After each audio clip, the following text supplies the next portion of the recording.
ale tuni hun ki pa kom tak jingwai hun nu taka pathian thu ngai tha khom te dinga hun pai pe tu le achan chin gen dok the dinga elang kai tu pa pathian ken ki pak thu gen ma sa hi ale tunin unaw mun chu chomam te nai le gam la am te tu kum sang ye som ni kuma COVID-19 je ka boina chu chomyum jing lain le tu lai taka kangai tu na mun tina te nai gam lam te ngai thak do ka di chu pathian ngai sang lam hin ki soi zoi thaki ki hi thupin mangin holim nani le ti kan wa ma hi jesu Timothy thot khan na bungli sang giat na panin sang ko sang so ala tiam do khitin zia thua chon holim na ni ding hi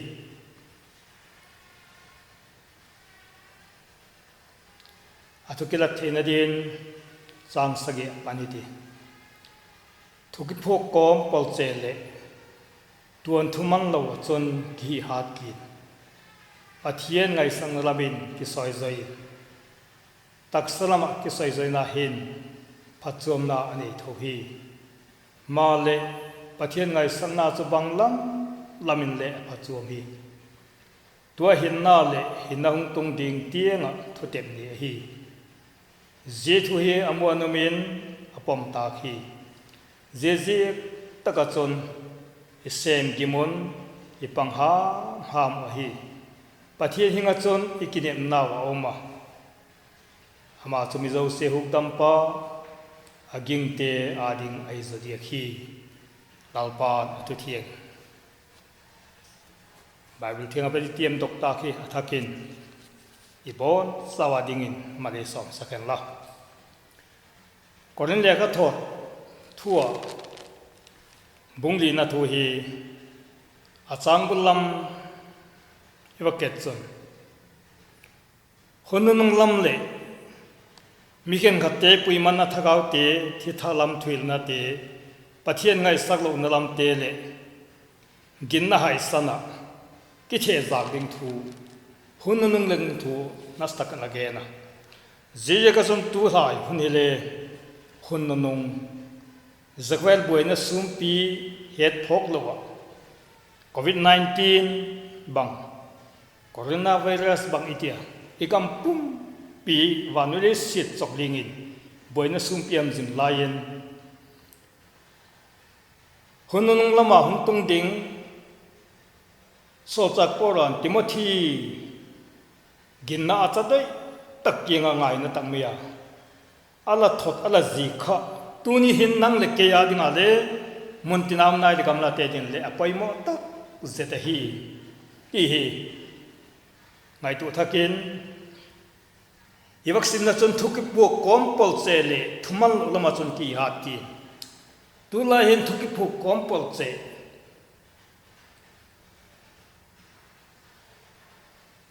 phone te smartphone te alim te eding le boy piling tam takoma je khovel danglam zum kala abi tame khangdong te na pang te di hi ki thunun na sekul te kai talo ado gim tu te adinga chun Sunday school sungsom talo zalle takem lai hin kita thon na satak mei igam hong tungin thuki phok kompol chele thuman lo thua tam takte ilung du gam taw bang a hi jejek chun so cha poron Timothy kena hununung lama thil tung de ala blog jekin je thuki phok kompol chele man loin ki hat kin la pathian ngai sang laman ki soi zai awak te phana lo pathian ngai sang lama hin imi mal hin kho chel ki soi zai thak ki thi tiu ke zo igen nu hi akhela choni vakelle taksalam ki soizoina hin le phachum ani thohi himale pathian ngai sanna chu banglam ti chu thilbang kimina phachum hi tu hinna le hinna hung tung ding ti na hin thotem de hi amen hallelujah pathian lo pinai bi hi jeje ka jan tu ni unaw lam namun chi ta pathian ngai sanglam ki soizoi thakki ti ve amasan poin masa taksalam ki soizoi na le phachun ani thohi awakti chahi poin masa no gen hitin aingun na lo me khai zekhovel ti sa le aneu chaba sikul kaite zilna lamte akham dong sung zilna alamang zo te hi aung pitin da matak tak chilena ma dinga gamle gua dinga government adinga ilal papa chien adinga matak timothy le aneu sapana pathian thua lapi loi sile lanu yu nikia pana hunzil to zegin na zunanga amhiti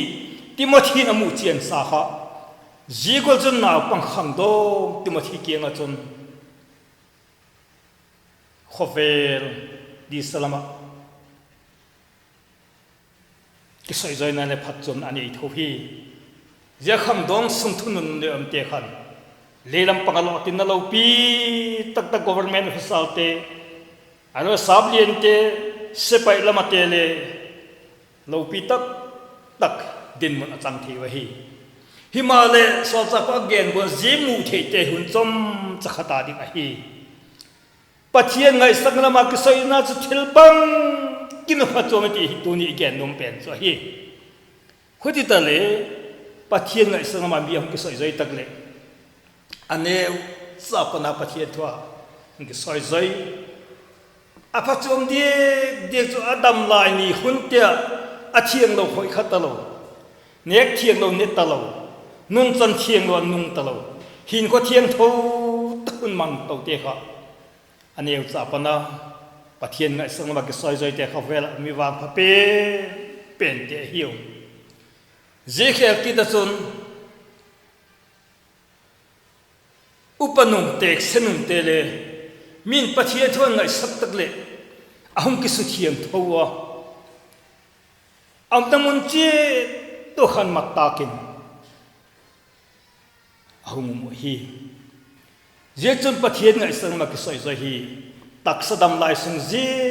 ading le thian tho na hin lungdam na hin etaka timothy le kha thot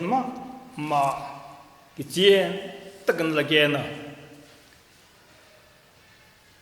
pathian ngai sang na hi long na thupi tak cha hi nek le don ti ni ya pathian na lungdam takam thei te khela mi wang kha khowela lo hi lungai na to ki thua pathian ngai sang na hi long na thupi pen a hi ma hi je chon pathian ngai sang lama upate tek se te lam ki soi zaya ai ni ko an mang thiam tho ule na wa dinga phachu lalgama dinga phachu matta takna hong ki siam si wa hi je chu tu dam lai dinga hi je khel zon tu nunga hin na hong tung ding ti ai phachu ma hi je chon pathian ngai sang lama hin ki soi zoi thak ki thi tiu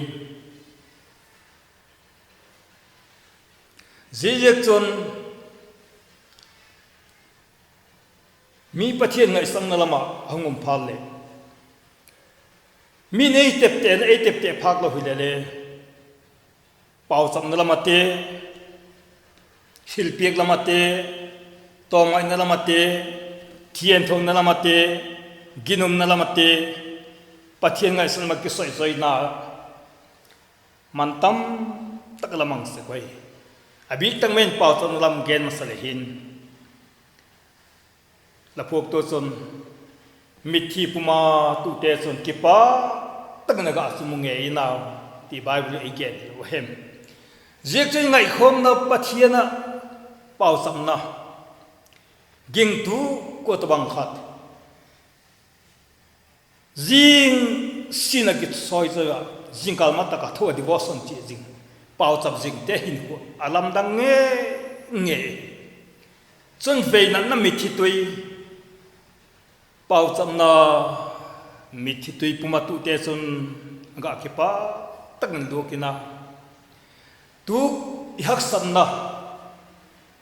coronavirus je ka lockdown sunga set thei bo thei pen chu pau cham na mani mi mal pathia to ki pol na ji khel chun bible sim na bible thiam te chun I pau sab tak le pathien to ki pol na pau sam na hi pathien ke ngai di ngai te gen na ki pap thu gen na ide ngai te nget na bible sim de pathien I ki nga thon gen na tu hun chi ta sungale mi bang za te hem ta khalok ta lamang bible vel bang ga sim zo ta te pathien thu hing to ki pol jing te pathien thu hinga thilai the ya chem zam hiam tuk sala hiam zo pathien thu zil na lama ka soi zo ite khovela mi wang pa pe pen te hi wa hi je u naw tu ni hin pathien ngai sang lama pau chang lama ki soi zo thak ki tin la jing tin divorce on la chin la davidin bang genem zan lai le ka tho to ka pathien ke ki pak thu ka gen hi amen hallelujah zit bang king tu hing nang chu pathien thagau thiak tho chen na in thiak chu la hiu pathien thagau thiak tho chen in thiang te kha mi pathien lo ki pol ta ko le biakin kai lo zi kana boi ta pu ve khompi de lo zi boi ta pu ve amao ta pathien kal khalim takin kuna mangwa davidin zan khang lai zem le ka tho to ka pathien ke ki pak thu ka gen sagi amen hallelujah tu lai ging tu te zikhwel boi na hun sunga ki khom thei ta lo ma le hin bible sim sing pathien thagaw na an pola zan khang lai tho to ka pathien ke ma ki pak thu gen thei te khami wang pai ni hi thil piek lama te to lai khovela ka thil piek hi min he te le min il ko te le ti bang khovel ka ma hi hilale tu je khovel boi na hun sunga mi mu helwa pathiena ding la thil piek cha ha hing jing van pathen ele tep te sake amen pathen opina chang han la mei tha no thil piek cha le o khai alian na lau te khan su ani khamu tholom boma sung zungwa hile mei thai nu cha khan akito dil na ani kham sun cha kha apun noi hon choi le hin e zak chako kom han ani cha sun khalal pa tholom bom an hong khia ale banga ti ta le akianga ilal pa jesu christa khan tholom petelak laka jemi than pe tam pen ta ji ko tai ve je ko chun tu ni hin lal pa da ki phal na so ma khali ping na te gin na thuki ma te missionary ading ate tholom dang dang ate ila pan naw cha kha la ko chom lai pa het pi lo mai thi I khom pin no pa het pi lo mai thi himal pathien do na ki kala ginum taka missionary ti ading a fen na mi thi ti to la thil pek cha halau pa ni le tep te sa de ja amen pathien no pin ka pi zet bang khai thei din tu ni hin ki ngai tu tha ki tiu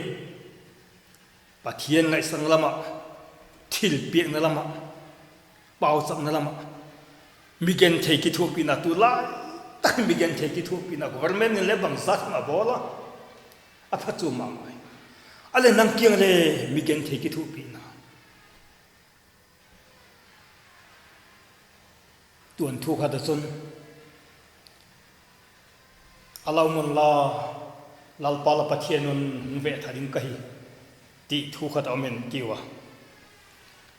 ale chun bang ti ta iti le mây thai tẹt xe pi còn khiêu in gil kiel dang sakin aina chun avatia ke inek dini lo tẹt xe dam lo hat lo ko laki thu pi na bu fai sel khathemo sum le pai la pal kham ka pai mo tiang valuta in khatte le ai thei takte ho chon hai kalem chan lo lai pet la don sat ta pu ve lemon khan khata chun khai happy lung sialam je kanei kham cha khathi nanga dingin kanek si hun piang ka ala pi bang ale tek se pu hung ki tin ti go bokachun ale ala ngak te khan ale lal pa pathien hung ve thadi ka ti hen la hung talon ala ti ka hung khala tek se pu limin ka hunga tek se pi limin ka hunga lela don sakpo khala zetaka mei thainu chahin elanga ai khok eitun sak anex kp mimu thele ko chawlo din thil piek la mare migen thei ki thu pina haksango ngoi te la ki thu pina sakhlal pa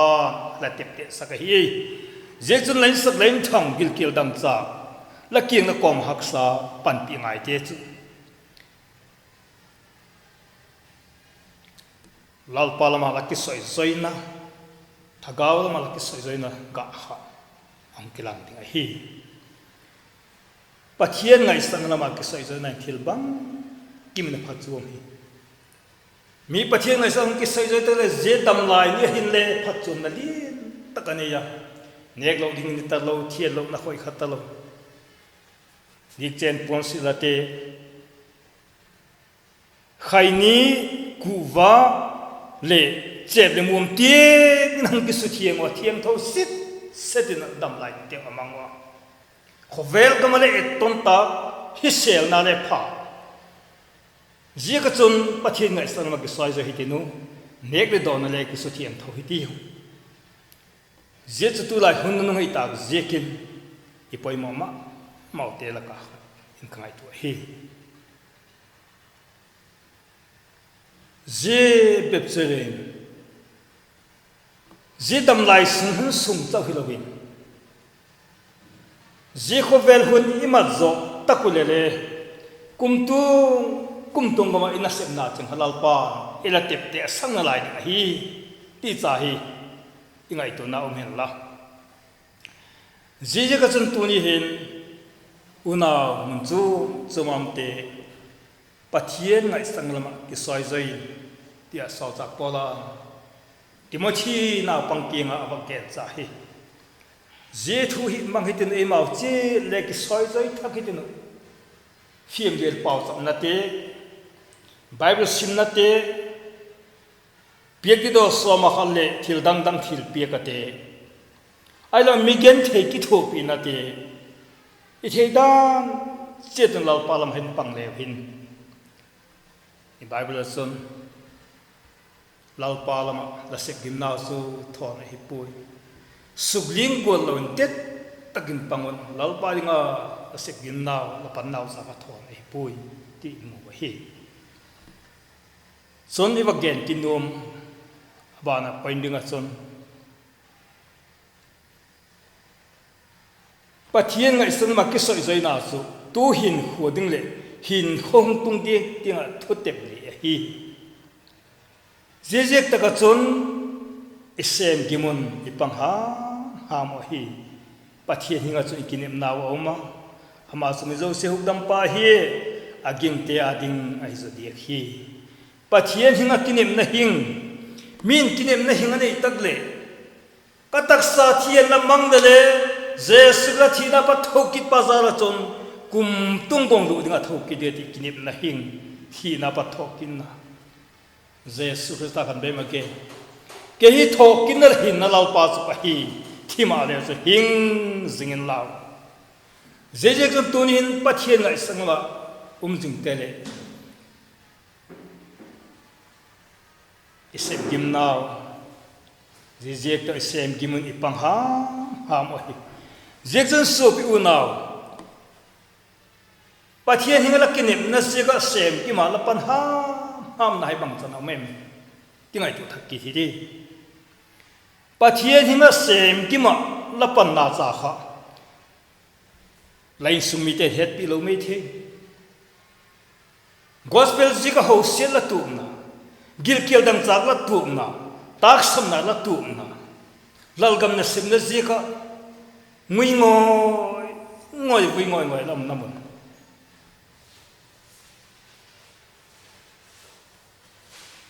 zejek chon isem gimun ipang ham hi lalgam na sim na kong hila chang le hai kin mai u thun chang setanin mun tam ta hoi ding hi pathian hinga chung kinim naw oma isem gimun ipang ham hi ti cha hi ingai to na am thak ki thel la laginum na lalpa dinga tom ngai ta kuma het pi lo lagim thu na la sep gim na la lung ngai ngoi na ho changa lalpa ala tep tes ka hi je ka chon anuelam pain khat lut ki le hin hunung lam tak le ibon sawa lal chu pha wa mang chu hil suwa khub dina e mau chan tin che iki phon ding wa hi tin na lai chu khudi chui ta le la ho tu te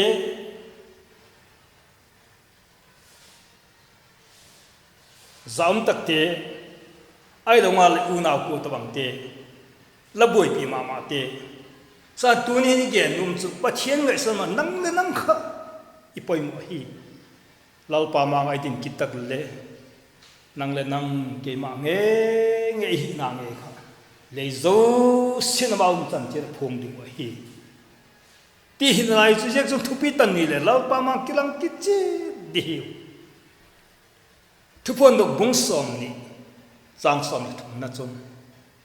le bung som ni le ni chang som kan ni chon hung vak ding ka hita mitin na sep tung ji che taka piang ki pang ami amen hallelujah lal pa ding la pan ngui le le tom mai na isem ki mu ipang ha mo hi mit thitui puma voi ngol pan na ho cha lal pa nung tak le suak pha le ginum la bol phai la pu ki pang na son lu ten ti lo ding te hi je kun je khu vet boi na hun nung lama vanule siet pumpi lok ling nan na covid 19 bang itia je hak sat na biang ki khom the ta lo le khom pi le program dang mang the da lai hin le nang ma la pathian hin ka kha pathian ngai san ke sai je thak ki ten la pathian pa na sak na lama ga zo na lam point khat gen le hin pathian pa na la chon amun le mo le ba gen ka tin pu reverend gen la ke bin yon thang ni wa lakisan nung lam khan lo je su thos ban za ka khet den am khovel ka zo ta ti la ai sa zekjon nang ma nangona gam thi pem ke poi mun thi pem ke poi ki pang tak lung ge la ka de hilaw pa ni pi ka hi le si ki pang sia ha len zo ban za kumba pa thien pak la salim tak hun mat kha la fiam dian hun mak na ku man hun ko lo mai thi ki pang na mit thi bang ve na mit thi to ban za ka pathian ang lam na cha ho khai david kha leng le la lai ko ipa ka pathian ang lam ka hi ta na satak khat humel to pathian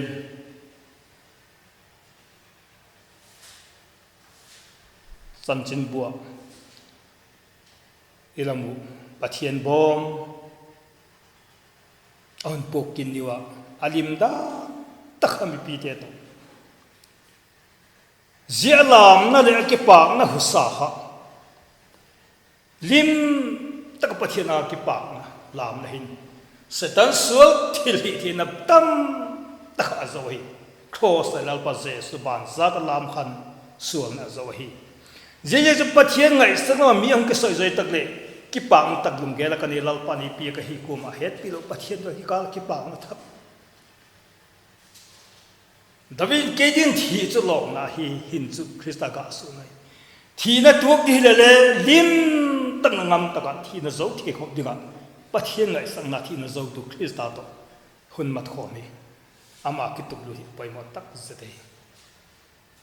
mi pathian ngai sang na ma ki soi zai tak le gospel je ka gen the thu gospel je hak sat thu bang ki phat ku line le lal pe sipai hiu thisna ta ti hiu Gospel ziga Krista zara genti na thuốc nan le kipak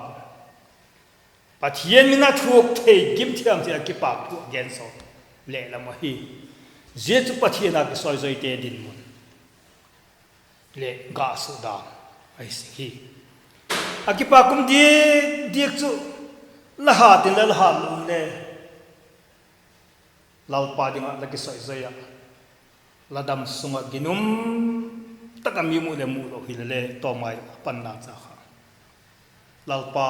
le tep te sa kai hung vak din kai tai mitin chu an sep tung si cheng ki pa man ka piek ding ka kinga om hi thu phon dok bung som ni le ni sang som pan in sum jek mu naw te hun nong hun phalo nunga ta nung hin pathian ngai sam ke soi jai thak ki che hi do bao dập thakin lalpa angin mithi puma tu te chun aga munge inam ti bible ye lo hem la christian hin was ahul tamei the la pathian ngai sang lama nan to tamei the hi ding bol ding la kitiam na la suk pi tin nom la ki pan thak ki thin hunam sungin e bible again chi khat chu ama spen te le hang nung in tenu anunung penter hang masadi ngayu amen hallelujah jejek chun jekhovet boina sumpi jingkalam sunghin laki suk dik thaka pathian ngai sangna ma laki soi jai thakil le anunung per masapen ki thele amen lalpana thu emal som saken ginum takin lalpa ding e koina mon jet ang hitivin lalpa ding ginum takin se hitin dan tak le sok phari ginum labol phai la pu ki pang na chon hu ta ati te da ka hung pang thenge ting tu ni hin so chak polan timothy na pang cha king khan abulai wak pan na khan hun nung lam tak le haksan na chum te pui man na te thithalam thil na te pathin ngai sak lu na te he khwel ngap chen te boina hunung da tam takung tung dingai jek chun nang thoki po kompol chele tuan thume hin hi hatin pathian ngai sanglam ki soi soi zing ya thuil na cha hi mang thakitin timothy kinga thot gorin thoti nang de ke kinga ei thot ei gen gorin tunin ngai tin mun ngai te zo si pathian ngai sangama ki soi soi thakki che thitinu pan la thakki che thitinu laginum na la to ngai na mi het lo la thu gim na pathian la ki piang na ho cheng chalal pa me thanu thil piang ka tep te go hel tep te sak zingai ti he hung vak ding ka hitai anai se puilal pau hingsing van pathian le zal pa je sukhta sun hung vak ding ka hitai mitin na sep dung zi che ka pek theng ka kinga ki pa am hi je chu lo ki pa ta su pa le ginum la sem phai ti lo the ding in pathian ngai sang ki soi zoi che ding in angai tha te cheng kinga lalpa athu hi athakin mari som sakta hen amen